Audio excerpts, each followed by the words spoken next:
Hello बच्चों, मैं लखन सैनी राजस्थान सरकार और वेदांता के सीएसआर इनिशिएटिव ई कक्षा में आपका स्वागत करता हूं, जिसके टेक्निकल पार्टनर हैं मिशन ज्ञान। बच्चों, आज हम स्टार्ट करेंगे कक्षा 10 की गणित की पाठ्य पुस्तक का अध्याय 2 बहुपद या पोलिनोमियल, जिसका अंग्रेजी अनुवाद है पोलिनोमियल। भाग 1 में हम चर्चा करेंगे बहुपदों के परिचय की। देखिए बच्चों, बहुपद हमने कक्षा 8 और कक्षा 9 में भी पढ़े हैं। तो पहले हर अध्याय की तरह मैं क्या करूंगा, आपके पूर्व ज्ञान को इस नवीन ज्ञान के साथ जोड़ने का प्रयास करूंगा। अर्थात हम पहले जो सीखी गई बातें हैं पहले उनकी एक बार चर्चा करेंगे, फिर हम नवीन ज्ञान को जोड़ते हुए चलेंगे। अपनी कॉपी और पेन लेके तैयार रहिए बच्चों। जो भी डेफिनेशन, जो भी शब्दावली मैं आपको बताऊं, आप उसको नोट कीजिए, समझते हुए नोट कीजिए बच्चों, ठीक है। देखिए, सबसे पहली जो शब्दावली है वो है चर। चर या वेरिएबल, जिसको अंग्रेजी में कहते हैं, क्या होते हैं। देखिए बच्चों, कुछ ऐसी राशियां या ऐसी संख्याएं होती हैं जिनका मान प्रश्न में दी गई शर्तों पर निर्भर करता है। कैसे? जैसे यहाँ एक कोई संख्या है x, इसमें 4 जोड़ने पर 10 आता है। तो पहली शर्त क्या है, किसी संख्या में 4 जोड़ने पर 10 आना चाहिए। तो वो संख्या क्या हो जाएगी, वह संख्या आपको पता चल गया कि वह संख्या हो जाएगी 6। लेकिन अब मैं शर्त बदलता हूँ, किसी संख्या में 4 जोड़ने पर 20 आना चाहिए। तो अब वह मैंने कहा वही है, किसी संख्या में 4 जोड़ने पर 10 आना चाहिए, लेकिन शर्त जब मैंने बदल दी कि किसी संख्या में 4 जोड़ने पे 20 आना चाहिए, तब देखिए वह जो संख्या, यहाँ जो संख्या है x, इसका मान अब हो गया 16। तो जैसे ही मैंने शर्त बदली, इस x का मान 6 से बदल गया और कितना हो गया, 16। ऐसे ही अगर आप कोई और शर्त बदलोगे तो और अन्य मान आ जाएंगे। तो ऐसी अज्ञात राशियां, मैंने कहा किसी संख्या में 4 जोड़ने पर, तो ऐसी अज्ञात राशियां जिनका मान प्रश्न में दी गई शर्त पर निर्भर करता है, उन्हें हम क्या कहते हैं, चर राशियां कहते हैं। चर जो राशियां होती है उनको हम अंग्रेजी वर्णमाला के छोटे अक्षरों जैसे एक्स वाई जेड आदि से दिखाते हैं। लेकिन ये बात कब है, सामान्यतः जनरली हम छोटे अक्षरों से दिखाते हैं। हम बड़े अक्षरों से भी दिखा सकते हैं या किसी और सिंबल से भी दिखा सकते हैं। जैसे कि अगर मैं ये बोलूं कि ट्राइंगल प्लस 4 इक्वल टू 10, तो ट्राइंगल इज व्हाट, 6। तो यहाँ वेरिएबल क्या है, ट्राइंगल। तो हम सिंबल्स से भी दिखा सकते हैं, लेकिन जनरली सामान्यतः हम किससे दिखाते हैं, X Y Z A B C, अंग्रेजी वर्णमाला के छोटे अक्षरों से। मेरी बात आपको क्लियर हो गई ना। चर किसे कहेंगे, चर अज्ञात राशियां होती हैं जिनका आपको पता नहीं है, जिनको आपको मानने की जरूरत पड़ती है, उनको हम कहेंगे चर या वेरिएबल। फिर देखिए अचर राशियां, ये कैसी राशियां होती हैं, अचर या कांस्टेंट्स। देखिए बच्चों, प्रश्न में कुछ ऐसी भी संख्याएं होती हैं, ऐसी भी राशियां होती हैं जो हमें पता होती है। जैसे कि अभी मैंने कहा x प्लस 4 बराबर 10, तो ये तो अज्ञात है, चर हो गया। 4 का मतलब और 10 का मतलब हम समझते हैं कि कितना होता है। 4 किस मात्रा को कहते हैं, 10 किस मात्रा को कहते हैं, हम अच्छे से जानते हैं। इनका मान कभी भी बदलता नहीं है। हमारे यहाँ या फिर कहीं अमेरिका चले जाओ, ब्रिटेन चले जाओ, 4 का मतलब तो 4 ही रहता है, ठीक है। मेरे हाथ में कितने मार्कर हैं, आप बोलेंगे 1। अगर अब मैं इसको हिमालय पे ले जाके पूछूं मेरे हाथ में कितने मार्कर है, तो भी 1 ही रहने वाला है। तो ये ज्ञात राशियां हैं, 1 2 3 संख्याएं जो हैं हमारी, वो ज्ञात राशियां हैं। इन ज्ञात राशियों को हम क्या कहते हैं, अचर या कांस्टेंट। सामान्यतः ये संख्याएं ही होती है, जितनी भी संख्याएं हैं सब हम किस में लेते हैं, अचर में लेते हैं। लेकिन कभी कभी बच्चों हम बीजीय जो राशियां हैं, जैसे कि एक्स ए बी सी, ये भी क्या हैं, इनको भी एज ए कांस्टेंट, अचर के रूप में प्रयुक्त कर लेते हैं। जब हम व्यापक समीकरण बनाते हैं, जैसे कि आपको याद होगा कि सरल रेखा का व्यापक समीकरण ax plus B Y plus C बराबर 0, और यहाँ पर ये चर तो x और y हैं, लेकिन a और b और c क्या है, कोई वास्तविक संख्या है, इसका मतलब ये अचर है।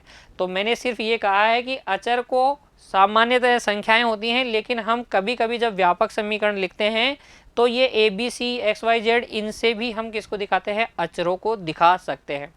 चर भी समझ में आ गया, अचर भी समझ में आ गया। चर क्या होते हैं, अज्ञात राशियां, और अचर क्या होते हैं, ज्ञात राशियां। अचर ज्ञात, चर अज्ञात, ठीक है। जो अचर होगा, वेरिएबल जो होगा बच्चों, उसका मान प्रश्न में दी गई शर्त पर निर्भर करेगा, जबकि अचर जो है, जो कांस्टेंट है, उनके मान प्रश्न में दी गई शर्त पर निर्भर नहीं करते हैं। समझ में आ गई दोनों शब्दावली। फिर देखिए, अगर मैं किसी समय चर और अचर दोनों को मिलाकर लिख दूं तो ऐसी जो नवीन राशियां मिलेगी इन्हें हम कहेंगे बीजीय व्यंजक।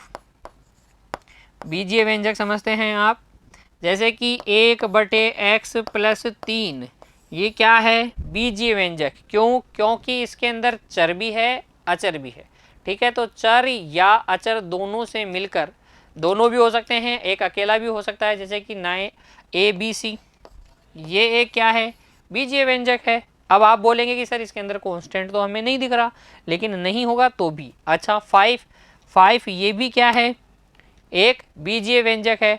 तो जो चर होते हैं वो भी बीजीय व्यंजक होते हैं, अचर होते हैं वो भी बीजीय व्यंजक होते हैं, और दोनों को मिला लोगे तो भी क्या बनेगा, बीजीय व्यंजक बनेगा। समझ में आ गया। अब देखिए, बीजीय व्यंजक की परिभाषा अगर आपको समझ में आ गई है तो बहुपद की परिभाषा समझने में आपको कभी भी कोई दिक्कत नहीं होगी।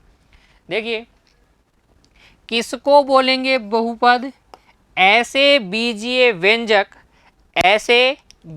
व्यंजक जिनमें प्रत्येक चर, जितने भी चर हैं उन सब की घातें क्या हो, धनात्मक पूर्णांक। अध्याय 1 में मैंने आपको बताया था धनात्मक पूर्णांक का मतलब प्राकृतिक संख्याएं। धनात्मक पूर्णांक का मतलब प्राकृतिक संख्याएं। अगर घात में ये दिख रही है, हर एक चर की घात ऐसी दिख रही है ना, तो फिर वो बीजीय व्यंजक क्या होगा, वो बीजीय व्यंजक आपका बहुपद कहलाएगा। बहुपद का अगर चर x है, अगर किसी बहुपद x में है, x में कोई बहुपद है, चर उसका x है, तो उसको px, fx, gx, rx आदि से दिखाते हैं, ठीक है। ब्रैकेट में क्या लिखेंगे, fx। लिखने का मतलब ये है कि ये एक ऐसा बहुपद है जिसके अंदर चर राशि कौन सी है, x। अगर आपने लिखा gx, y, इसका मतलब ये एक ऐसा बहुपद है जिसमें दो चर हैं x और y, ठीक है। अगर आपने लिखा r a, b, c, तो इसका मतलब क्या है, ये एक ऐसा बहुपद है जिसके चर कितने हैं, 3, a, b और c। समझ में आ गई आपको बात कि चर को, बहुपद को कैसे दिखाएंगे, px, fx, gx, rx है। और होता क्या है बहुपद, बीजीय व्यंजक, अर्थात इसमें चर और अचर दोनों राशियां होंगी, लेकिन जो चर राशियां होंगी उन सभी की घातें कैसी होनी चाहिए, धनात्मक पूर्णांक, ठीक है। आइए इस पर हम क्या करते हैं, एक उदाहरण करते हैं बहुपद की परिभाषा पर, ताकि परिभाषा हमें और अच्छे से क्लियर हो जाए। देखिए, निम्न बीजीय व्यंजकों के लिए जांच कीजिए कौन बहुपद हैं अथवा कौन बहुपद नहीं है। यहाँ कुछ आपको क्या दिए गए हैं, बीजीय व्यंजक मतलब चर और अचर राशियों को मिलाकर एक नई राशियाँ बनाई गई हैं। फिर उनके लिए आपको जांचना है कि ये बहुपद है या नहीं। तो कैसे जांचेंगे, क्या प्रोसेस होना चाहिए, वो मैं आपको बताता हूँ। 4x + 2, पहले तो इसमें देखिए चर कौन से हैं, चर राशियां अज्ञात कौन सी है, 4 का पता है, x आपको पता नहीं क्या होता है, तो एक x है और 2, ठीक है। तो चर राशि कितनी है, x, एक ही चर है x, उसकी घात अगर आप देखें तो x पे कोई घात नजर नहीं आ रही, इसलिए x की कितनी घात है, 1।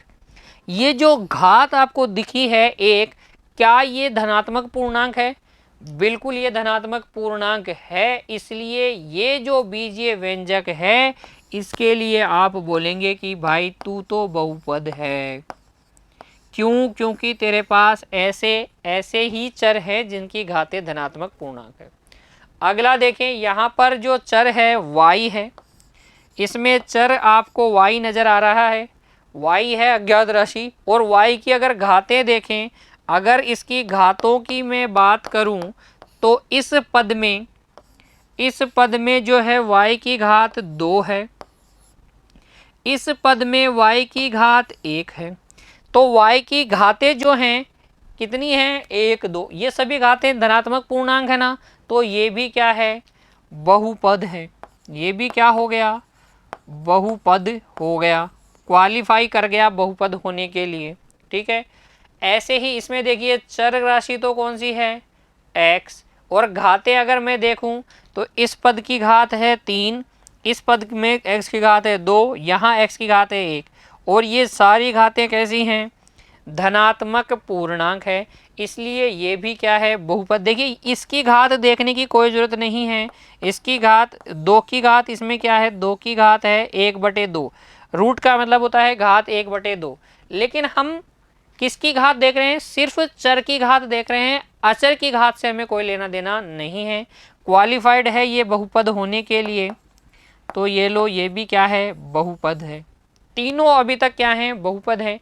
आगे देखिए, इसमें अगर देखें चर की घात 6, चर है u की घात 4, u की घात 2, u की घात 1, तो ये सारी की सारी क्या है, धनात्मक पूर्णांक है, इसलिए ये भी बहुपद है।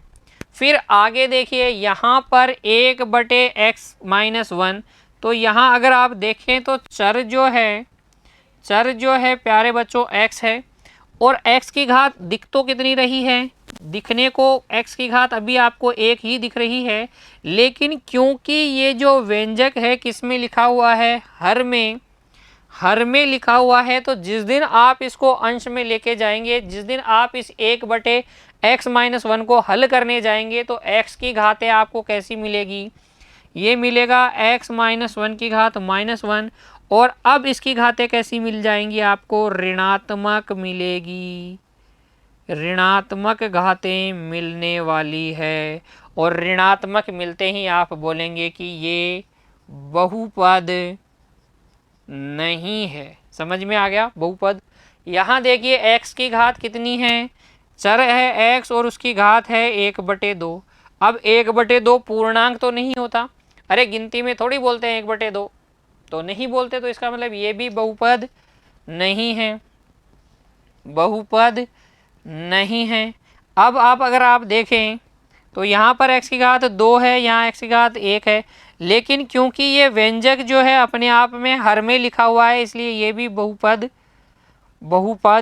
नहीं है। तो एक दो चीज़ें आप याद रखेंगे कि घातें कैसी होनी चाहिए, धनात्मक पूर्णांक, और जो अचर है, सॉरी जो चर है x y z, ये हर में नहीं होने चाहिए, किस में होने चाहिए, अंश में होने चाहिए, तभी हम उसको बहुपद कहेंगे, अदरवाइज बहुपद नहीं कहेंगे। तो किसी व्यंजक का बहुपद होना और न होना आपको पहचान में आने लगा। सिर्फ 2 गुण देखने हैं, जो चर हैं, मेनली तो एक ही जो चर हैं उसकी क्या है, घातें क्या होनी चाहिए, धनात्मक पूर्णांक। अगर वो चर किस में है, डिनोमिनेटर में है, हर में है, तो फिर वो बहुपद नहीं होगा, चाहे उसकी घातें आपको कैसे दिख रही हो, धनात्मक। लेकिन क्योंकि जिस दिन आप इसको ये जो संक्रिया करेंगे, एक में इसका भाग लगाएंगे, तो फिर ये कैसी आएंगी, ऋणात्मक घातें आएंगी, इस वजह से ये क्या है, बहुपद नहीं है। समझ में आ गया। अब देखिए बहुपद की घात क्या होती है। अभी हम जो चर्चा कर रहे थे वो चर की घात की कर रहे थे, चर की घात दिखाई है मैंने आपको यहाँ पर, ये चरों की घातें हैं 6 ये, ठीक है। लेकिन अगर हम देखें कि बहुपद की घात किसे कहते हैं, तो देखिए बहुपद की घात उस चर की घात होती है या उस पद में चर की घात होती है जिसमें घात क्या हो, चर की घात अधिकतम हो। जैसे आप इसको समझिए कि मैंने एक बहुपद लिख दिया x की घात 25, 7x की घात 25 माइनस 8x की घात 44 प्लस 9x प्लस 100। तो यहाँ पर इसमें कितने पद हैं, पहले तो पद समझिए। पद कैसे देखते हैं, प्लस और माइनस के साइन से जो सेपरेट होते हैं उनको पद। तो देखिए इन दोनों के बीच में प्लस का साइन लगा, माइनस का साइन लगा हुआ है, तो एक पद ये हो गया, एक पद ये हो गया, एक पद ये और एक पद ये, कितने पद, 4। इस पद में x की घात कुछ भी नहीं है, इस पद में x की घात 1 है, इसमें x की घात 44 है, इसमें x की घात क्या है 25 है। सबसे ज़्यादा कौन सी है 44। तो इस बहुपद की घात क्या हो गई 44। ठीक है, x की घातें तो अलग अलग हैं, चर की घातें तो अलग अलग हो सकती हैं। किसी बहुपद में चर की घातें हर पद में अलग अलग हो सकती हैं, लेकिन उस बहुपद की घात क्या होती है अद्वितीय होती है, यूनिक होती है, एक ही होती है। तो इस पूरे बहुपद की घात कितनी है 44। आप ये नहीं कह सकते कि इस बहुपद की घात 25 भी है, 1 भी है, 0 भी है, नहीं। जो जिस पद में चर की घात सर्वाधिक होती है उस पद में चर की घात ही बहुपद की घात होती है। परिभाषा पढ़ लीजिए, किसी भी बहुपद में अधिकतम घात वाले पद की घात ही क्या होती है बहुपद की घात होती है। तो आपको क्या करना है बहुपद देखना है, अधिकतम घात वाला पद देखना है, उसकी जो घात होगी ना वही क्या होगी बहुपद की घात। ठीक है, आइए इस पर एक उदाहरण कर लेते हैं ताकि हमें परिभाषा बहुपद की घात की परिभाषा और अच्छे से क्लियर हो जाए। तो देखिए, निम्न बहुपदों की घात लिखिए। तो इसमें इस पद में तो चर है ही नहीं, इस पद में चर की घात 1 है। तो बहुपद की कौन सा पद है बहुपद की घात हो गई।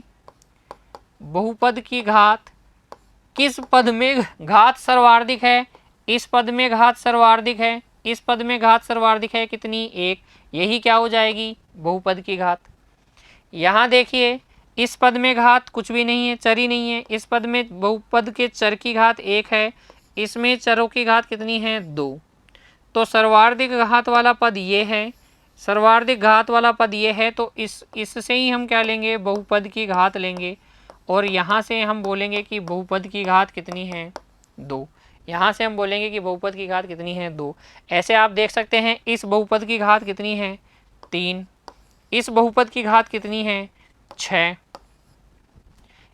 अब देखिए आगे, बहुपदों के प्रकार।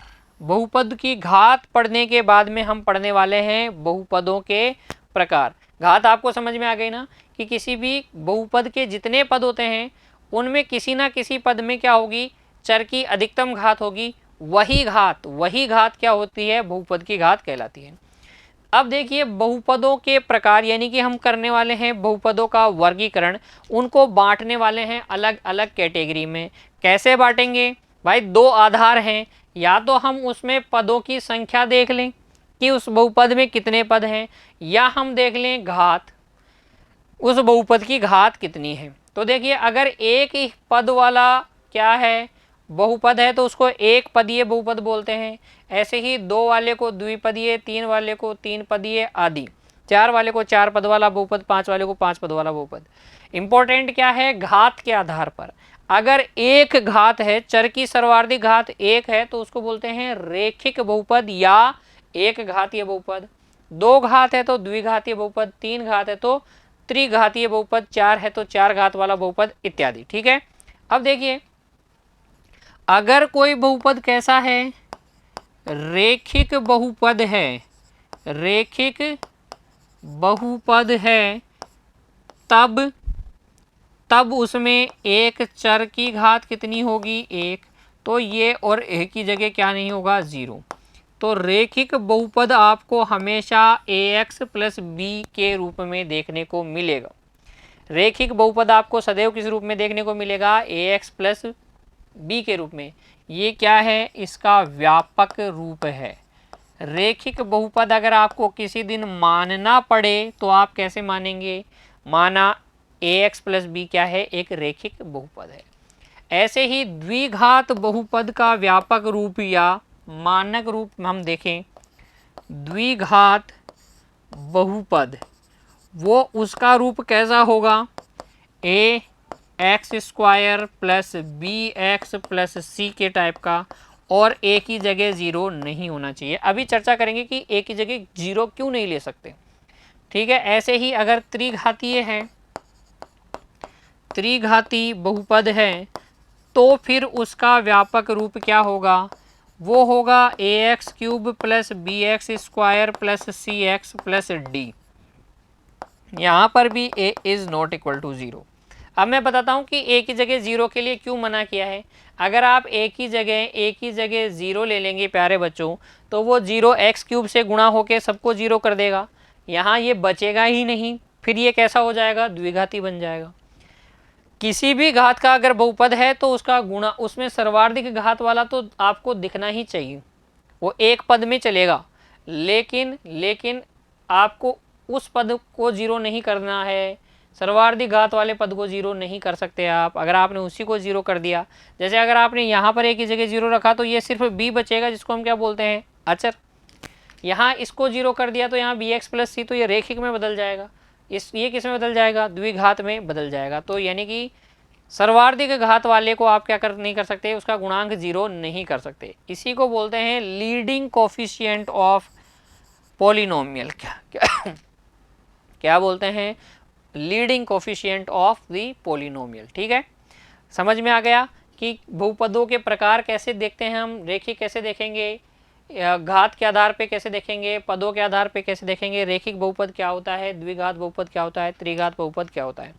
उदाहरण भी मैं आपको बता देता हूं, जैसे कि 3x प्लस 3x माइनस 7 क्या है, रेखिक बहुपद।